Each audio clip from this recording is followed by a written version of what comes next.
Bienvenidos a Migrante, bienvenido Roy Barreras, Roy Leonardo Barreras Montealegre.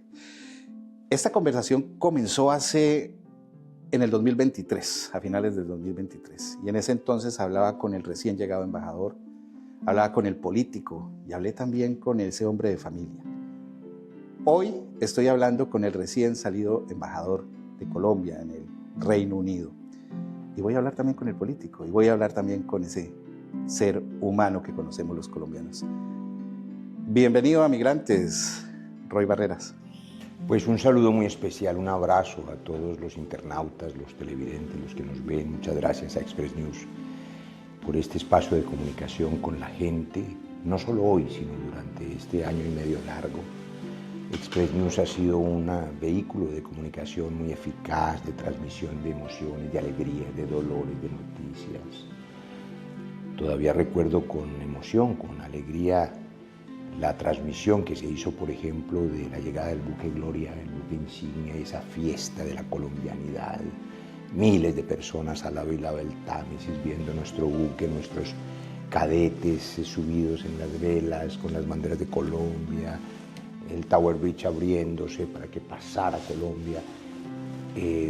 Fue emocionante y Express News estuvo allí convocando a la gente, ayudándonos a convocarla y también transmitiendo el evento. Así que muchas gracias por este esfuerzo, además hecho por manos colombianas, hecho por inmigrantes colombianos, porque ustedes también fueron inmigrantes que vinieron a esta isla, que es Gran Bretaña, a abrirse camino como 50.000 compatriotas que están aquí y como cerca de 10 millones de compatriotas que están dispersos por el mundo. Pues gracias por ese reconocimiento y hay que decirlo, Express News es esa voz de los latinoamericanos, es la voz de los colombianos también. Embajador, empecemos por ahí, por el trabajo a lo largo de estos casi 2 años. ¿Cuál fue ese trabajo? ¿Cómo lo va a recordar usted el trabajo de la embajada para los colombianos?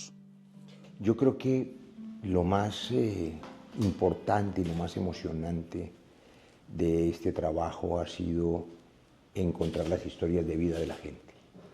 Nuestros encuentros con la comunidad, aquí en la embajada, en el consulado, en los restaurantes colombianos, en las tiendas, en los supermercados, en La Fama, en Elephant Castle, donde están los colombianos del diario vivir, son los espacios donde encuentras esa fuerza que tiene cada colombiano. Uno podría decir que hay casi que una historia común, a pesar de venir de regiones distintas, a pesar de venir en épocas distintas, en otras edades, gente que viene adolescente a estudiar, gente que viene adulta porque ya lo traen los hijos, pero tienen una historia común. Colombianos que salen de su patria para buscar futuro, para abrirse camino, para intentar salir adelante, y lo logran con muchas dificultades, la mayoría de ellos.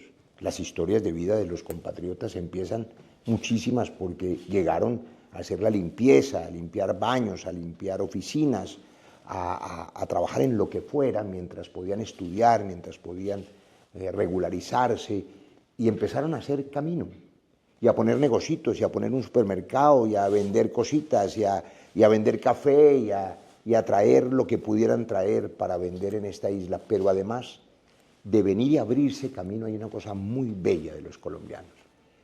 No conozco ninguno que no le gire a la familia en Colombia. La gente trabaja aquí con mucha dificultad, pero las libras esterlinas, que es lo que se pagan aquí, pues al cambio sirven. Entonces le mandan el girito a la familia en Colombia. Le dan la mano con solidaridad a la mamá que se quedó, al hermano que está allá fregado, al tío que no tiene manera de sobrevivir, al primo.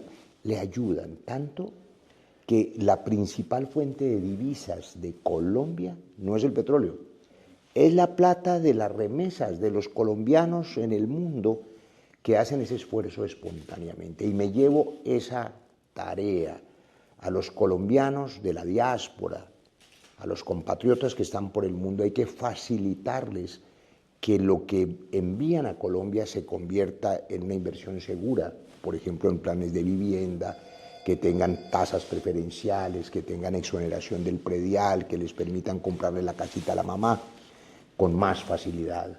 Y yo creo que hay que establecer ese flujo bancario, pero es esa experiencia, que la resumo en 2 palabras: fuerza para salir adelante y solidaridad con los que se quedaron en Colombia.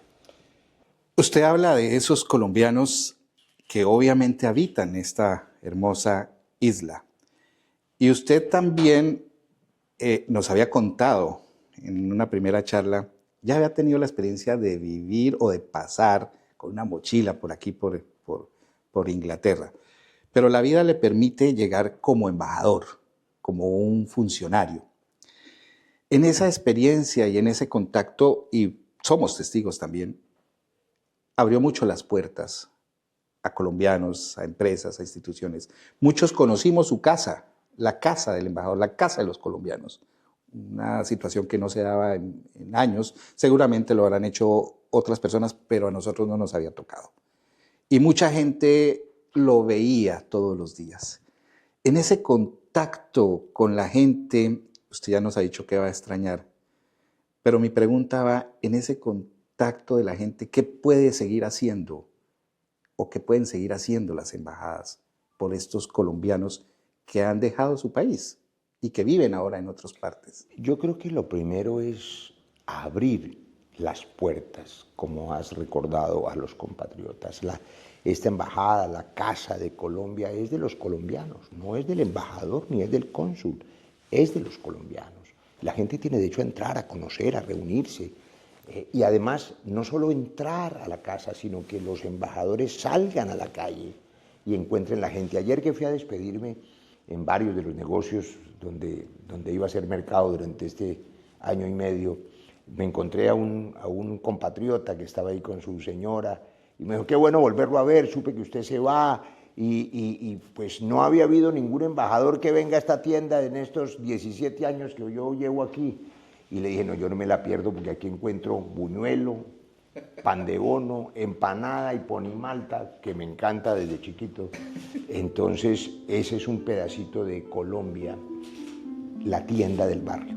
Esa es otra cosa que oyéndolo me emociona mucho, porque la tienda del barrio es el sitio del encuentro. Aquí en Londres también es la tienda del barrio, donde yo crecí, en el barrio Las Cruces, en Bogotá, en una zona popular. La tienda de la esquina era donde nos encontrábamos los muchachos, es decir, la tienda era el club nuestro. Yo no he sido miembro de ningún club nunca, y ya a estas horas no voy a hacerlo, pero la tienda de la esquina era el club. Y el club de los colombianos, yo creo que en otras ciudades del mundo debe ser igual, es la tienda de la esquina de un colombiano. En el caso de Londres, casi todos caleños, vallecaucanos, en otros casos paisas o caribes, gente que abre una tienda. Y ahí empiezan a llegar los colombianos a compartir sus historias y a sentirse hermanos. Ese es otro asunto, ¿no? Cuando uno escucha la voz de un compatriota, no importa si es costeño, si es de Buenaventura, si es llanero, si es de Manizales, uno dice: este es de los míos, este es un compatriota. Hay una fraternidad, una colombianidad que disfruta el que está afuera porque extraña su patria, y que cuando estamos en Colombia no la vivimos, no nos sentimos hermanos, y somos hermanos, hijos de la misma patria y de la misma historia. Roy, cuando usted habla de ese trabajo de la embajada y describe al colombiano, como también lo vemos nosotros acá, cuando describe al migrante, cuando se describe a esa persona que dejó su país, pues uno encuentra que usted está en contacto permanente con la gente. Y ese contacto en el Reino Unido a veces no se entiende muy bien en nuestros países, porque la gente piensa: bueno, usted salió a triunfar, usted cuando ya vive en otro país es porque está en la cúspide de su carrera, y hay casos de casos. Pero la mayoría de casos es que acá somos colombianos común y corriente, haciendo lo mismo que se puede hacer en Colombia con otras oportunidades. Esos colombianos de éxito, ¿cómo hacer para que el país también empiece a mirar al país que está por fuera? Yo sé que tenemos muchos problemas en Colombia, pero también somos colombianos por fuera del país. ¿Cómo hacer para que el país también tenga consideración involucre en sus... Y no los abandone, y no los abandone. Es que, mire las cifras, estamos diciendo que perfectamente pueden ser cerca de 10 millones de compatriotas que viven fuera de la patria. Pues porque probablemente en Estados Unidos hay cerca de 4 millones o más, en Venezuela no se sabe cuántos hay porque van y vienen y son colombo-venezolanos, pero pueden ser 2, 3 millones. En España hay 1 millón de colombianos. Ahí ya van 4 y 3, 7 y 1, 8. Y queda el resto del mundo. Es el 20% de los colombianos. Somos 50 millones larguitos y hay 10 millones afuera. Entonces, Colombia tiene la obligación, el Estado colombiano, de no abandonar a esos compatriotas. Esa es otra característica que he podido percibir del testimonio de la gente. La gente se ha abierto camino sola. Nadie le da la mano. O sea, el Estado colombiano no existe casi en ninguna parte para ayudarle al colombiano que está fuera de la patria a abrirse camino. Cada quien se abre camino por su propia fuerza. Y la gente tiene la fuerza para salir adelante, le meten el corazón a esto, pero sería mejor si les ayudaran a abrirse camino de muchas maneras, con las becas de estudio aumentándolas. En este año y medio nosotros logramos aumentarla, facilitándoles que puedan importar desde Colombia, es decir, mejorar las exportaciones de Colombia, porque siempre hay un colombiano que está trayendo el café, el banano, las flores, las frutas, entre tanta gente que hemos estimulado a venir. Recuerdo, por ejemplo, unos muchachos bogotanos o boyacenses, uno bogotano, uno boyacense, que se inventaron unas cervezas de frutas y están ya en los supermercados vendiendo cervezas de frutas. Entonces, esa posibilidad de darle la mano a la gente, me parece que es una obligación del Estado, no abandonar al colombiano, porque además, como ya dijimos, es una gran oportunidad. Pero déjeme además resaltar otra cosa que me parece muy importante. Ahora decías, la gente aquí se abre camino trabajando en lo que puede, igual que en Colombia, pero hay muchas diferencias. Una cosa triste que pudimos experimentar aquí es que hay mucha soledad en los viejos, en las viejitas británicas. La gente se muere sola en los apartamentos. A veces ni se dan cuenta que se murió, o porque no tienen hijos, o porque los hijos no se ocupan de ellos, o porque son familias desmembradas, pero hay una gran soledad. Los colombianos queremos a los abuelos, queremos a la mamá. Vivimos con la mamá hasta donde Dios nos la permite. Vivimos con la abuela, la visitamos en los cumpleaños, eso es el montón de gente, los primos, los sobrinos, eso es una belleza. No perder el sentido de la familia es una cosa muy importante. Por eso el colombiano migrante trata de traer a su familia, porque nosotros somos familia. Aquí no, aquí son más fríos, son más distantes, más sueltos. Y yo creo que eso tiene mucho que ver con la crisis de estas generaciones, ¿no? Y con un asunto que impacta a Colombia, y es que cuando las generaciones del primer mundo, Estados Unidos, Europa, Reino Unido, están solitarios porque no tienen familia, porque no tienen afecto, entonces buscan escapar a través del alcohol o de las drogas. Y ahí viene nuestro problema. Ellos son los que consumen droga aquí, y la consumen casi que libremente, porque aquí en todas partes están fumando marihuana, por ejemplo. Y a nosotros nos obligan a prohibir esas sustancias, que son drogas. Yo soy médico, claro que hacen daño.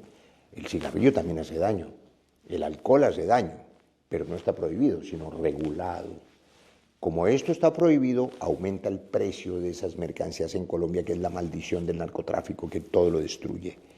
Y nosotros ponemos los muertos y las cárceles y la persecución, y ellos ponen la nariz para meterse aquí la coca. Entonces, allí hay una hipocresía muy grande del primer mundo, que se origina en la soledad, que se origina en la falta de esperanza de estas generaciones. Los colombianos tenemos alegría, tenemos familia y siempre tenemos esperanza. Eso nos salva. Recuerdo, tal vez, y entramos a la parte anecdótica, ese punto que usted referencia. Me acuerdo que usted cruzó una especie de mensajes a través de estas redes sociales con una famosa actriz colombiana, cuando se hizo una película, una serie que siempre reflejaba nuestro lado fuerte, ¿verdad? Y usted invitaba a que también reflejemos ese lado positivo que tenemos, ¿verdad? Que vendamos esa Colombia que podemos y que queremos y que somos. ¿Cómo se vende esa Colombia? Y entrando al tema positiva, ¿cómo se logró mostrar esa Colombia positiva ante los ingleses, ya ahora sí ante el público inglés? Esa es quizá la tarea más importante, pero también la más difícil, desde el primer día hasta el último. Hace apenas un par de días, en una de mis últimas visitas al Foreign Office, logramos convocar un grupo de parlamentarios, MP aquí, y de lords, de la Cámara de los Lores, que son, digamos, como los senadores en Colombia, pero un poco más inútiles aquí en Colombia, ¿no? La Cámara Alta, ¿verdad? Sí, los más protocolaria. Y miembros del Parlamento. Y hereditaria. Sí. Claro que quiero decir que en Colombia también hay unos señores hereditarios, ¿no? Sí. Hay unos tipos que nacen y creen que nacieron en el poder, señalados, hijos de presidentes, nietos de presidentes, y creen que pues esto es una finca que ellos gobiernan. Allá también hay como unos hereditarios, solo que les falta la peluca blanca y la vaina de lords, pero se creen. Pero en esa reunión, de nuevo intentando demostrarle al Reino Unido que Colombia está en el centro de América Latina, que América Latina es un continente de 800 millones de seres humanos, donde no hay guerras internacionales, donde no hay armas nucleares, pero en cambio hay fuentes de energía limpia, aire, agua, selva amazónica, biodiversidad, tierra fértil para producir alimentos. Nosotros podemos perfectamente desarrollar, como ha dicho el presidente Gustavo Petro, y que además muchos no lo han entendido, pero es una realidad, acaba de decirlo de nuevo en China, un canal interoceánico férreo, porque el canal de Panamá, que ha sido la fuente del comercio mundial y que ha sido objeto de muchas presiones y ambiciones, pues por el cambio climático se está secando el lago Gatún. Y hay que comunicar el Atlántico con el Pacífico, y ahí está Colombia en el centro. Y Colombia no solamente puede ser el hub, puede ser el sitio donde se haga comercio hacia toda América Latina, porque prácticamente todas las ciudades capitales de América Latina, ninguna está más de 5 horas de vuelo. Entonces el Reino Unido, Europa, podría montar sus fábricas en Colombia, cerca de las fuentes de energía, y exportar al resto de América Latina. Explicarles eso es mostrarles el potencial enorme que tiene Colombia para tratar de combatir esa mala imagen que desafortunadamente por esta cultura del espectáculo, como decía Vargas Llosa, por esta especie de sociedad de consumo de las series de televisión, que lo que les interesa, por supuesto, es el escándalo y aprovechar, digamos, lo exótico, lo lujurioso, lo violento, han transformado en la imagen internacional de Colombia en Griselda, en Pablo Escobar, en El Capo, y eso es tan doloroso. Es tan doloroso cuando usted va en un taxi en otro sitio del mundo y el taxista pregunta a usted dónde es, y uno dice con orgullo Colombia. Ah, Pablo Escobar. Qué dolor que eso produce. Además porque es una hipocresía enorme, porque repito, son ellos los que originan aquí el narcotráfico. Son ellos además los que al prohibir consumen la droga, la prohíben para que suba el precio, se quedan con la mayoría del dinero del narcotráfico en los circuitos financieros internacionales, y luego con esa plata nos venden las armas para que nos matemos entre nosotros, porque el tráfico de armas es tan malo o peor que el de la droga, y nosotros no fabricamos ni fusiles, ni rifles, ni pistolas, se fabrican unas ahí en Indumil, pero eso no es. Nos venden las armas el primer mundo para que nos matemos con la plata del narcotráfico que ellos generan. Entonces, por eso yo reaccioné frente a esa serie, que por supuesto no es culpa de la actriz, que además es una colombiana maravillosa que todos adoramos, que es Sofía Vergara. Otra migrante colombiana exitosísima y bellísima, que nos orgullece mucho. Y ese es su trabajo, ¿no? Es decir, ser actriz, pero que la imagen de Colombia sea el narcotráfico es muy doloroso cuando Colombia son los pájaros. Colombia son las mariposas, el primer sitio del mundo en biodiversidad en mariposas. Aquí hay una colombiana que es una belleza de tantas. Blanca Huertas es la experta mundial en mariposas. Museo de Historia. En el Museo de Historia Natural. Una belleza. El primer lugar del mundo en orquídeas. Y hay otro colombiano aquí, que es el experto mundial de orquídeas. De manera que Colombia tiene tanto para mostrar que tenemos que seguir haciendo el esfuerzo de contarle a la gente que Colombia es bella. ¿Sabe qué me emocionó? Ustedes estuvieron ahí, yo creo, cuando pusimos en las pantallas de Piccadilly Square, que es aquí pues la plaza donde están Colombia, las pantallas. la belleza. Claro, el país de la belleza, y vimos esas imágenes de Colombia y todos esos ingleses y turistas viendo esa belleza que es Colombia, se salen a uno las lágrimas de orgullo ahí. Me voy a meter ahora sí en lo anecdótico y alguien algún día me dijo, oye, tú puedes allá hablar con Roy y te lo encuentras y veo que está en todos lados y todo eso, pero en Colombia no te imaginas lo difícil. Y tal vez no me lo dijo por sus características, su temperamento, lo que queramos, o su personalidad, sino por el tema de seguridad, el tema que todo el mundo quiere hablar con Roy Barreras, seguramente lo asedian, no sé. Pero acá uno se encuentra con usted fácilmente. No, es que una de las maravillas, debo confesar que en lo personal, dos experiencias extraordinarias que siempre comparto, rarísimas en mi vida, que no, muy raras. Caminar por la calle, qué cosa tan rara. Yo llevaba 20 años sin caminar por la calle, porque por las razones que usted ha dicho, por lo que sea, por la seguridad, por el oficio, por la cosa, pues en esas camionetas blindadas, entonces pues uno nunca camina por la calle y hay tal polarización dolorosa también en Colombia, que pues las palabras de los extremos, las palabras de los más radicales, la gente cree que cuando escribe cosas violentas eso no pasa del trino cobarde que está escondido en las redes. No, eso puede provocar violencia física, insultos y agresiones. Entonces uno se acostumbra a esa normalidad en que vive encerrado en una burbuja. En cambio aquí caminar por la calle tranquilo, de la mano de mi esposa, feliz, ha sido una experiencia increíble. Yo no había vuelto a caminar. 20 años, dice usted. Y la otra experiencia es la del perrito. Pero no me malinterprete. Sí, no soy mal pensado. Pues hay que salirles adelante. Cuando uno baja al vidrio del carro, el perrito saca la cabeza para sentir el aire. Pues en Colombia no se puede hacer eso porque los camionetas blindadas no les baja el vidrio. Entonces, hasta cierto punto. Conducir, que además también me encanta, y sacar la cabeza por el vidrio, cuando se va uno a los pueblos, el viento, me parece un placer absolutamente maravilloso. Increíble, que llevaba también 20 años sin hacer. A mí me gusta conducir, desde que fui taxista en Bogotá. Quizá uno de los trabajos que más disfruté fue el taxi, me parecía divertidísimo. Sí, no lo contó. Uno manejaba, conseguía platicar. Y comía bien. En efectivo, ¿no? Porque tiene siempre plática en el bolsillo, porque la carrera, uno paga el producido, el combustible y la lavada para entregarle el carro al dueño. Y lo que le queda es para uno. Y los desayunos. Así. No, los desayunos son una cosa. El desayuno taxista, papas sudadas, carne sudada, arroz, tomate, un huevo encima o dos. No, es comida, no como ese, ya puedo decir, ese fish and chips aquí, que es muy desabrido.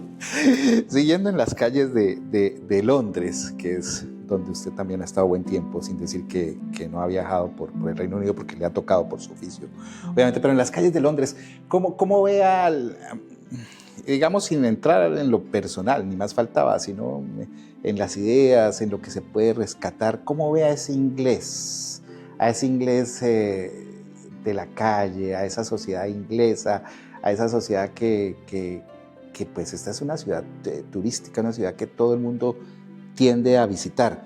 ¿Cómo los ve ya que tuvo la oportunidad de vivir, y qué podríamos nosotros aprender de? Bueno, lo primero es que pues no necesariamente se encuentra un inglés por la calle, porque aquí hay ciudadanos de todo el mundo. Está el mundo en Londres, pero de todo el mundo. Para empezar, aquí en Express News tienen una pasante de Estonia, que está aquí con nosotros hoy, que además habla español perfecto, ¿no? ¿Cómo es que el nombre tuyo original? What's your name? Valina. Polina. Polina. Y así ocurre en Londres. encuentra uno gente de los países árabes, de los países africanos, del Medio Oriente, de América Latina, de los otros países europeos, en todas partes. La riqueza cultural que se encuentra en las calles es impresionante. Y dicho sea de paso, implica que esa riqueza es producto de la migración. Es lo que enriquece los países, la diversidad cultural, las experiencias, las inteligencias de otras partes que vienen a aportar. Lo digo ahora, cuando gobiernos de derecha piensan que la migración y el migrante es un enemigo, cuando el migrante trabaja, paga impuestos, hace su oficio, trabaja en lo que los locales no quieren trabajar, y hay mucha ingratitud y mucho populismo con el tema del ataque a la migración y del endurecimiento de todas esas medidas migratorias ahora en la etapa del nuevo gobierno de Donald Trump y también de este primer ministro, que también, respondiendo a las presiones políticas, ha endurecido las leyes contra los migrantes, lo que es un error porque se aíslan más. Ahora, el británico de la calle, el británico común y corriente, por el que usted me pregunta, tiene unas características muy interesantes. Primero, son trabajadores, muy disciplinados. Yo al principio decía, pero ¿cómo es posible que este sea un país tan rico, digamos, si trabajan menos que nosotros? El colombiano levanta a las 4 de la mañana y a las 11 de la noche todavía está camellando en otra cosa. Y aquí no. Aquí a las 9 de la mañana empiezan a trabajar, antes no. Y al mediodía se van a almorzar. Y trabajan casi que de 2 a 5. Y uno dice, pero porque son absolutamente disciplinados, porque el tiempo se hace respetar, por eso a la gente le pagan por horas. Entonces son trabajadores, disciplinados, amables. Tengo que decir que en general el británico es amable con la otra gente que se encuentra, pero también tengo que decir que esta riqueza exuberante de Londres, esta belleza, porque es una ciudad muy bella, la ciudad más verde de Europa, es una ciudad llena de museos, de espectáculos culturales, una arquitectura fascinante. Los que estudian arquitectura pueden disfrutar caminando por esta ciudad. Toda esa riqueza pues se originó en la esclavitud, en la expoliación de América, de África, de lo que fue el Imperio Otomano, en la desmembración de otras partes del mundo, en el saqueo, en la piratería. Y de hace 300 años, de hace 400 años, de hace 200 años. Y ahí hay una deuda histórica de Europa con América Latina y con África. Por eso es indignante que ahora, cuando la pobreza que ha ocurrido por cuenta de ese colonialismo y esa esclavitud exige salir a buscar cómo sobrevivir, le cierren las puertas a los migrantes. Cuando ellos fueron, invadieron nuestros países y los saquearon además. Y nadie les pidió visa para ir al África o para ir a lo que era la Amerindia, la Colombia prehispánica, a saquear el oro y a violar a las indias y a hacer lo que hicieron los colonos en esa época. Y ahora, por supuesto, no se dan cuenta de esa deuda histórica que tienen con los migrantes. Por eso es obligación de los gobiernos hacer respetar la dignidad de los colombianos, de los latinoamericanos, en cualquier sitio del mundo donde estén. Roy Barreras estudió medicina también en Estados Unidos y por supuesto... No, estudié medicina en la Universidad Nacional de Colombia, que en Estados Unidos no tenía con qué pagarla en Bogotá, menos en los Estados Unidos. Pero vivió un tiempo en Lo que pasa es que yo por accidente terminé siendo también ciudadano americano. Digo por accidente porque mi padre, que era también hijo de migrantes, esa es otra historia, mis abuelos huyeron de la violencia de España, de Galicia, donde estaban muriendo de hambre los campesinos todos, y buscaban en un barco irse también a sobrevivir. Esa es otra historia de desplazamiento. Llegaron a Nueva York a comienzos del siglo XX, mi abuela era cocinera en un restaurante, mi abuelo era electricista, y le ofrecieron un trabajo, necesitan un tipo que hable inglés y español que se vaya a vivir a un sitio por allá que se llama el Chocó, imagínense, en los años 40. Entonces el abuelo levantó la mano porque estaba desempleado y jodido y terminó de electricista en una mina en el Chocó que se llamaba la Chocó Pacífico. Y se trajo al niñito chiquito que tenía 9 años, que era un gringuito que de Nueva York terminó en el Chocó, hágame el favor. Y ese niñito pues después estudió en Cali, se fue a estudiar medicina y terminó siendo el que enamoró a mi mamá, que venía de otra historia de desplazamiento. A mi abuelo, que era un campesino liberal, lo mataron, la niñita huérfana terminó en Bogotá donde un pariente y terminó vendiendo botones por ahí en un almacén. Ahí conoció a ese estudiante de medicina que la enamoró y le prometió el futuro, la dicha, la felicidad. Pues una niñita muy joven, muy bonita, sin papá, que lo habían matado, su mamá había muerto sola en el mundo y le aparece un gringo de uno azul y uno verde, y además que estaba terminando medicina. No, pues eso era una maravilla. Mi papá era un buen conversador, supe yo después. Imagínense conocer un tipo que vencía la muerte, porque él le contaba cómo salvaba vidas en los hospitales, era una maravilla. Entonces eso la enamoró ya, encontró la felicidad. Y después de que la enamoró y la embarazó, se largó, pues como suele pasar. Y yo soy orgullosamente hijo de esa madre soltera. Pero yo conocí a mi padre después en la adolescencia, y como él era gringo de nacimiento, pues terminó heredándome la nacionalidad. La nacionalidad. Y el apellido, pues un poco braviado el apellido, ¿no? Porque al principio no quería, yo no sé si fue buena idea, porque el apellido de mi mamá es más bonito, es Montealegre. Montealegre, sí. Y en Barreras, pues es un apellido que, no sé. Barrera, ¿verdad? Sí, es como una limitación. Pero bueno, mi pregunta va... Y además el nombre, porque me pusieron Roy, que eso es como un apodo de un gato. Pues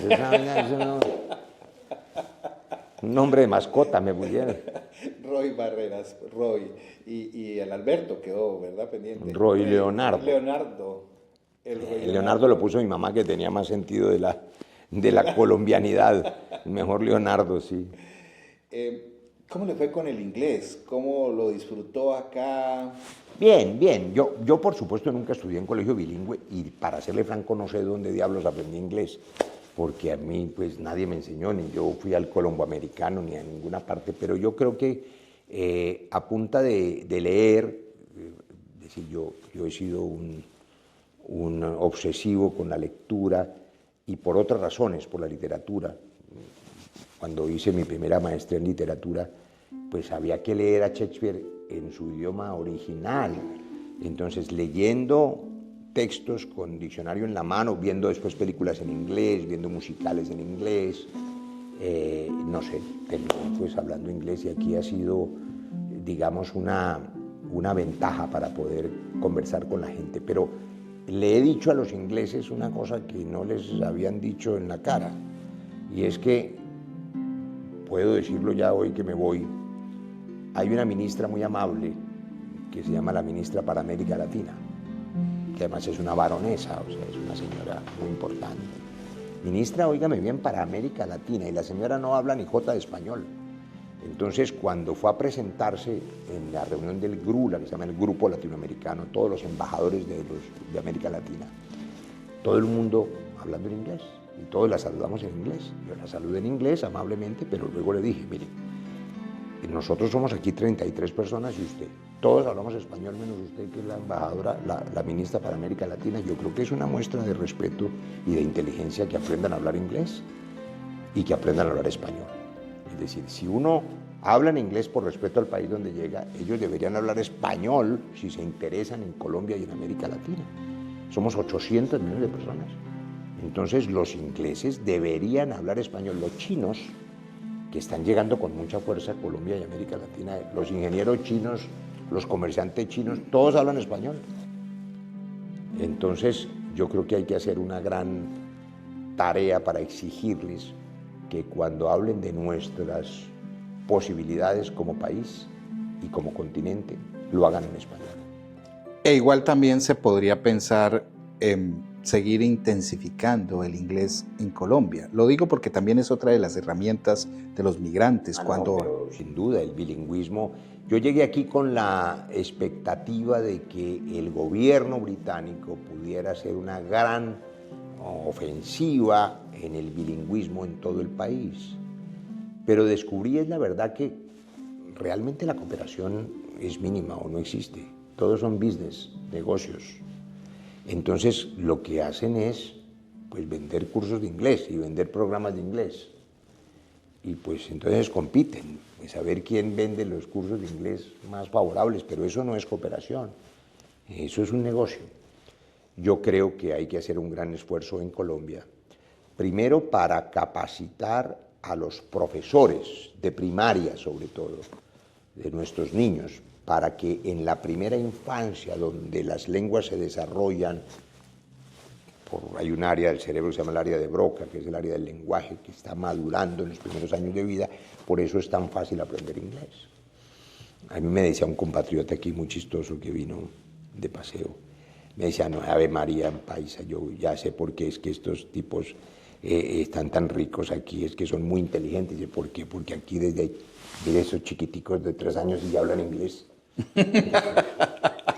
Entonces, en la primera infancia en Colombia tenemos que educar a los maestros nuestros para no tener que pagarle a los gringos que nos den clase y que nuestros profesores puedan transmitirle el inglés. El bilingüismo es, o el trilingüismo, porque hoy en día hay que hablar inglés, pero también hay que hablar chino. Exacto. Y también hay que hablar francés y alemán, y yo creo que tenemos que incentivar la enseñanza de los idiomas. Entramos ya a una última parte. Estar en Inglaterra también es estar obviamente en relación con la corona. ¿Cómo fue esa relación, ese trabajo, más allá de usted tuvo la oportunidad, por supuesto, de reunirse con el rey cuando usted es reconocido oficialmente el embajador? No, y varias veces tuvimos ocasión de compartir con el rey Carlos III.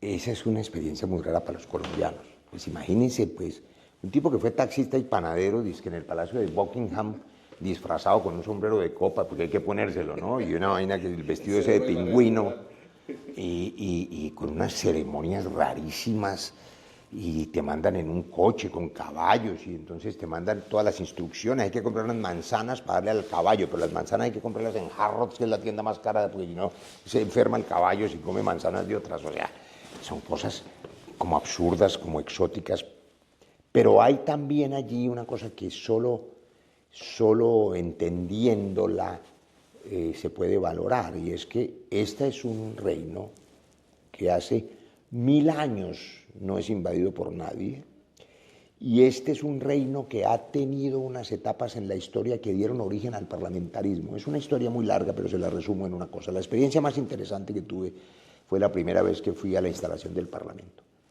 porque hay una ceremonia enorme que dura horas y entra gente con sus pelucas y sus togados y sus estelas y sus condecoraciones y mucha elegancia, y van desfilando de distintos sitios del Reino Unido, y te dicen que el rey llega 2 horas y media después a la hora exacta. Pero lo interesante es que cuando llega el que se llama the Speaker of the House, que es el presidente de la Cámara de Representantes, se abren las puertas para que esta persona entre y se reúna con sus compañeros. Luego cierran la puerta. Y luego llega el the Speaker of the Lords, que es el señor de la nobleza, de la Cámara de los Lores. Cuando va a entrar le cierran la puerta. Y el tipo tiene que golpear y de adentro dice, ¿quién es? Yo estaba al lado del embajador del Ecuador y él dijo, the Speaker of the Lords. Y volvieron, no le abrieron. Y el de adentro decía, ¿quién es? The Speaker of the Lords. Y pues, sí, todos le estamos oyendo. No le abrieron. Por tercera vez, ¿quién es? Decía la voz de adentro. The Speaker of the Lords. Le dije yo a mi colega, el embajador del Ecuador, ¿qué está sordo? ¿Qué es tonto? Si todos sabemos que es. Y solamente cuando da esos 3 golpes con un bastón especial en la puerta y se abre, y hay una carcajada general, o sea, los comunes, que son los elegidos por el pueblo, se burlan del Lord antes de dejarlo entrar. La historia que eso tiene es que Cromwell, que fue aquí un hombre que hizo un golpe de Estado hace 700 años, y le cortó la cabeza al rey Carlos I, para volver la monarquía exigieron que los nobles, para hacer un acuerdo con ellos, que eran los señores feudales, para poder entrar al Parlamento tenían que pedirle permiso a los comunes, es decir, a la gente elegida por el pueblo. Y eso es muy bello, porque es el origen del poder popular. De manera que todos esos símbolos tienen un sentido histórico que hay que estudiarlo para poderlo comprender. Muy interesante, embajador. Tal vez puntos que pudieron ser tristes o difíciles de manejar. Recuerdo uno, y fue cuando a Colombia se le notifica que los colombianos tienen que hacer un procedimiento adicional, el de la visa. El de la visa. Eso fue una cachetada, yo lo tengo que decir, por la condición de embajador, por supuesto no debía reaccionar con la rabia que nos dio por lo que dijimos al principio de esta entrevista. Primero, Colombia no es la responsable del problema migratorio en el Reino Unido.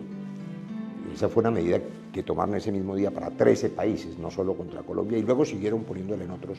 Pero la gran migración del Reino Unido es hindú, es de la India, porque ellos colonizaron ese subcontinente de la India, donde hay 1.000 y pico de millones de seres humanos, y pues realmente la gran migración es de la India. Inclusive aquí el primer ministro anterior y el alcalde de Londres eran de Pakistán o de la India. Y la segunda gran migración es africana, porque también colonizaron África, y luego el Medio Oriente y árabe.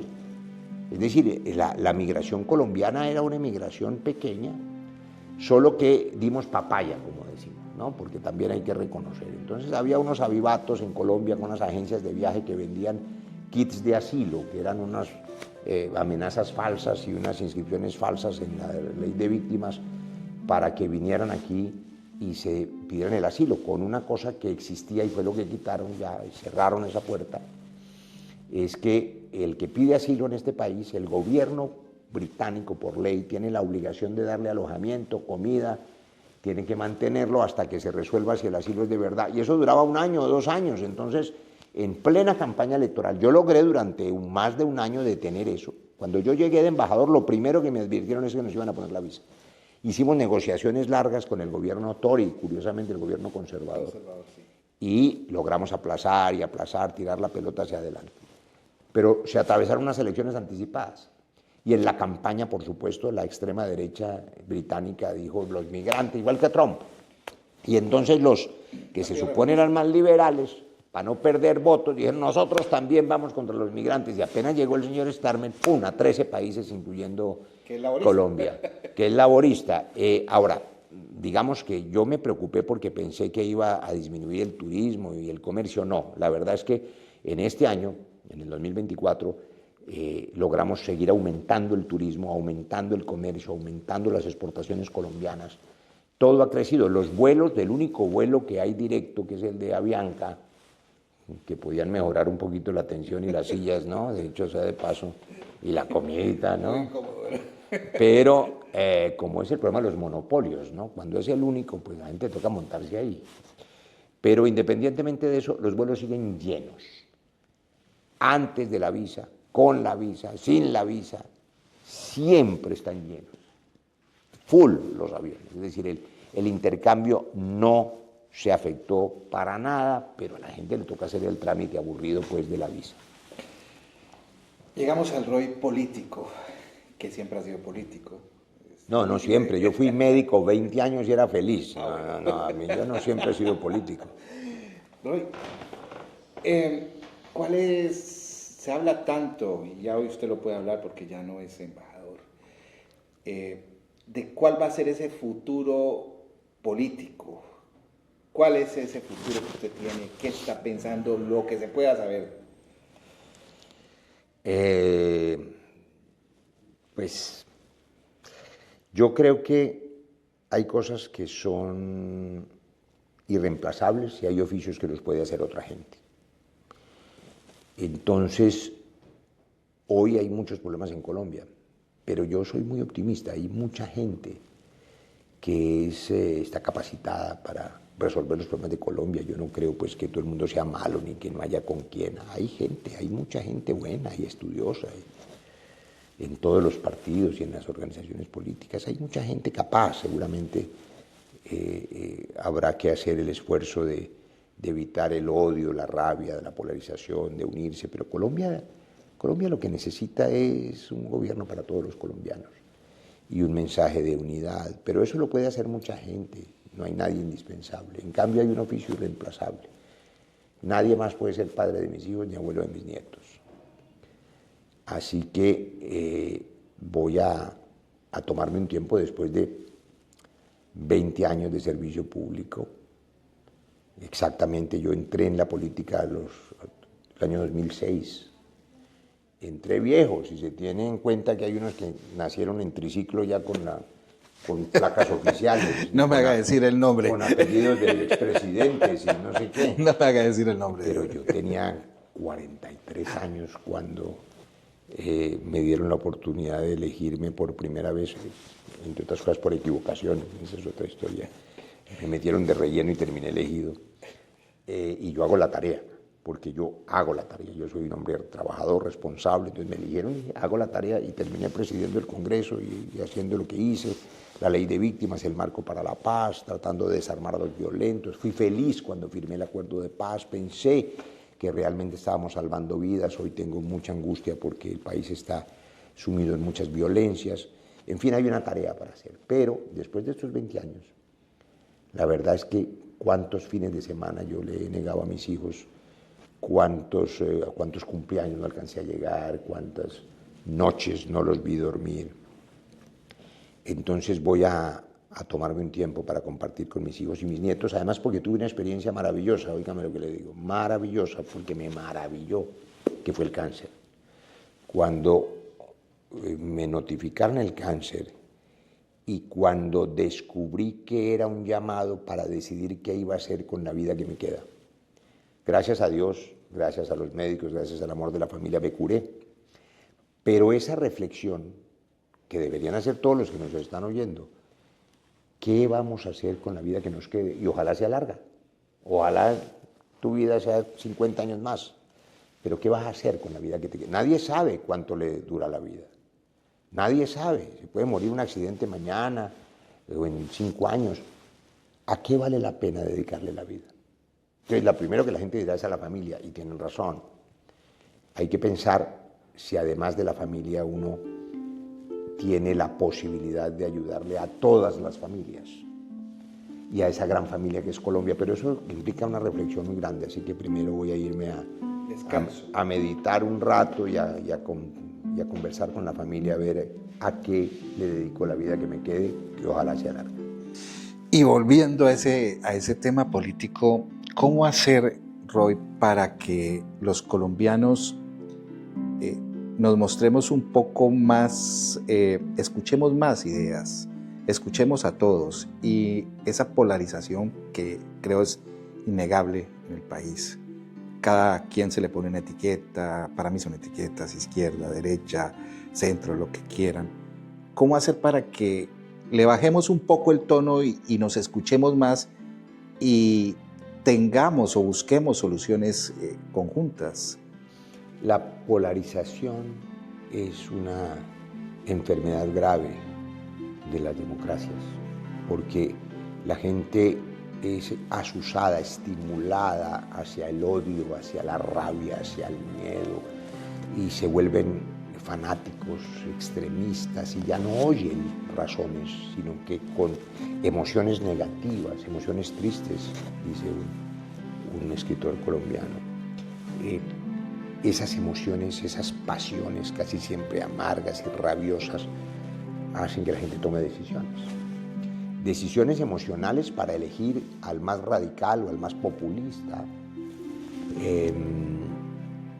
al más autoritario, como está pasando en el mundo con un crecimiento de la extrema derecha. Pero también decisiones que pueden ser violentas físicamente, agredir al otro olvidándose que el otro también es un ser humano. Y esa violencia se transmite, ese es un virus que se transmite y contamina la vida de la gente. En la calle, la gente va en su vehículo, se le atraviesa a otro y entonces lo insulta y el otro se baja con una varilla, con un machete, con una pistola y le pega un tiro. Y resulta que antes, unos segundos antes de que eso pasara, cada uno de los que iban en ese vehículo a lo mejor iba pensando en su familia o en sus hijitos o sus propios problemas, o el uno no tenía para pagar los servicios públicos o al otro lo habían echado del trabajo y están angustiados, y son dos seres humanos que se encuentran y porque el uno se le atravesó al otro porque iba descuidado, como hay ese espíritu de rabia, de polarización, se vuelve una situación violenta cuando el otro también es un ser humano. Entonces, yo creo que hay que bajarle a la rabia y la manera de hacerlo es hablar, escuchar al otro, pensar que al frente hay otro ser humano que tiene una historia. Yo suelo y ver a aquel que está muy agresivo, visualizarlo, como cuando era un niño. El más violento también fue un niño chiquito, y cuando era un niño chiquito, pues merecía cariño y ternura, de manera que más afecto y menos rabia. Ok, Roy, vamos acabando, pero antes de acabar quería seguir en ese punto para bajar la rabia, para bajar ese dolor que tenemos. Se lo dije tal vez en la primera entrevista, yo no conocía al político Roy, nunca había hecho una entrevista con Roy Barreras. Hicimos esa primera entrevista y lo conocí. Y lo quería hacer porque mucha gente me hablaba muy bien de Roy Barreras, pero otra me hablaba muy mal de Roy Barreras. Y cuando se dividen esas opiniones, pues uno tiene la de uno. Lo voy a conocer personalmente y puedo decir que encuentro una persona como me la habían descrito muchos, un ser muy interesante políticamente, un tipo del cual se puede aprender mucho. Y también él aprende de uno, me doy cuenta en las conversaciones. Y eso enriquece el diálogo, más allá de que Roy represente esto o lo otro. ¿Cómo hace Roy para soportar, y lo digo en las redes sociales, a veces tantos sinsentidos, tantos... No, tanto insulto, ¿no? Al principio me entristecía mucho. Después uno se acostumbra y sabe que no puede detenerse por cuenta de los insultos, sobre todo porque la gente que insulta en las redes y luego en la calle algunos no te conocen y ni siquiera saben por qué te están insultando, sino por lo que vieron en las redes. Entonces en las redes te calumnian, te acusan de lo divino y lo humano, de lo que no has hecho, y la gente lee las redes y da por sentado que la basura que dicen en esa cloaca, en ese pantano infectado que son las redes de odio, que lo que dicen ahí es cierto. Y sin ninguna verificación y sin saber quién es la otra persona y sin conocerla, entonces te van insultando porque creen eso. Entonces a mí ahora me parece inclusive una curiosidad. A veces veo en las redes, yo decidí por vocación, nunca me interesó ser rico, a lo mejor hubiera podido serlo, pues hubiera podido ser empresario, yo nunca he sido empresario, yo no tengo fincas, no tengo haciendas, no tengo ganaderías, no tengo empresas, no tengo nada, pero no me quejo de eso, no me dio la gana, además nací en condiciones de pobreza, pero me dediqué a estudiar. Y además me gusta lo que hago, me gustó la medicina, me gusta el servicio público, me gusta, la política es una pasión y la disfruto, no se lo voy a negar, pero a mí nunca me interesó ser rico. Y en las redes, no, es que el millonario de no sé qué, ojalá tuviera harta plata. Hay un compañero del Pacto Histórico que se enorgullece de que es muy rico, y bueno, bendiciones que él es rico, yo no tengo ni me quejo por eso, pero la gente cree toda la basura que hay en las redes y te insultan sin ningún conocimiento humano. Pues, Roy Barreras, muchos temas se quedarán, pero esperemos que esta no sea, como dije la otra vez, no fue la última, que no sea la última entrevista. Y tanto en su vida personal, a la cual se va a dedicar, o si se le ocurren algunas ideas, podamos seguir hablando. Y gracias por escucharnos y por estar con nosotros. Pues ojalá crezca mucho Express News. Es un emprendimiento colombiano que ahora es de América Latina y yo creo que es importante también el voz a voz. Es muy difícil. Cuando un colombiano viene con su cafecito orgánico o cuando quiere vender artesanías o cuando quiere vender ropita o lo que sea, la manera más fácil es el voz a voz, que los otros le digan al otro, mire, este compañero trae frutas o este compañero trae costuras o esta compañera sabe esta cosa.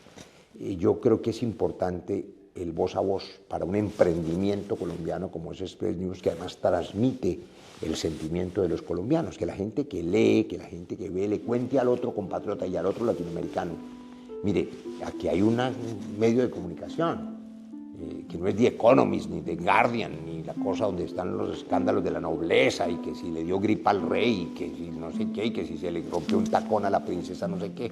No, aquí están las historias nuestras en Express News, así que ojalá lo respalden con el voz a voz, diciendo a la gente, metas a Express. Yo no sé cómo, yo he distribuido el periódico de ustedes, ¿no? Sí, lo tenemos en imágenes. Porque yo no había tenido ese trabajo de recolector y de distribuidor de periódico, pero la gente se inscribe en el periódico, en la página web o qué sé yo. Ustedes creo que el periódico lo regalan porque yo lo veo en las tiendas. Es gratis. Entonces tienen que difundirlo más y bueno, que crezca porque es un vehículo muy importante de colombianidad. Muchas gracias a Express News, a todo el equipo por estos meses de acompañamiento y espero volver a verlos. Lo que pasa es que para volver a verlos me toca venir aquí a esta isla y no sé en qué condición regresaré. Latinoamérica es un continente que representa el futuro. Europa probablemente representa la cultura occidental, el Asia una cultura milenaria, los Estados Unidos un imperio que es decadente ahora y que es, digamos, el comercio y la economía y el consumo, pero América Latina es la biodiversidad, el aire, el agua, la vida, el alimento para el mundo. Así que tenemos una obligación los latinoamericanos, la unidad de América Latina. Europa lo hizo, teniendo distintos idiomas, distintas historias, guerras entre ellos mortíferas. Hicieron la Unión Europea, nosotros tenemos la misma historia, la misma lengua, casi todos la misma religión, yo soy un hombre creyente. Y además tenemos, digamos, la misma madre que es América Latina, la misma patria. Entonces, necesitamos una unión latinoamericana de verdad. Y esa es, digamos, la manera de competir en un mundo multipolar en esta nueva etapa después de la globalización. América Latina unida para que se haga respetar frente al resto del mundo. Express News Podcast presentó el anterior programa.